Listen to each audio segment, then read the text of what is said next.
have you considered my servant?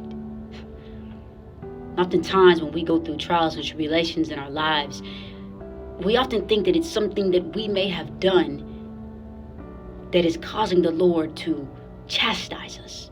And oftentimes we don't attribute tribulations to God's favor and abundance in our lives.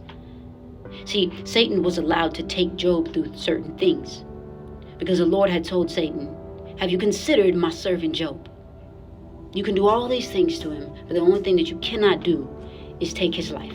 That's the only thing that you can't do. He lost his family. He lost the monetary things that he had in the world. And even really in some ways lost his friends.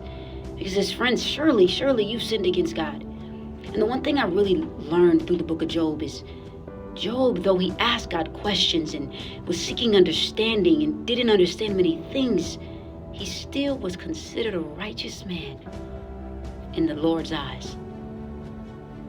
And even when he asked God questions, in chapter 38, it says, where were you when I laid the foundations of the earth? Tell me, if you have understanding, who determines its measurements? Surely you know. See, because had Job been there in the beginning, what he would have understood is that the Lord chose him.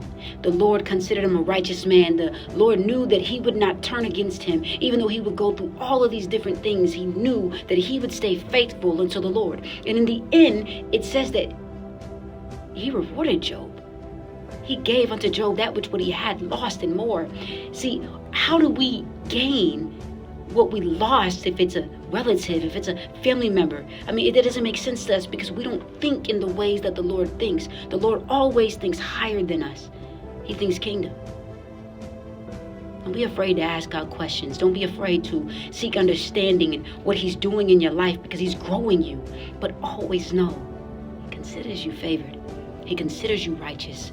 And sometimes people receive their healing on the other side. The one thing that I had to understand through losing a loved one recently is God always heals, period. Sometimes people receive their reward here on earth. Other times people receive their reward in heaven. The reward is always received. Press onward. Finish the race. God has chosen you. Love you.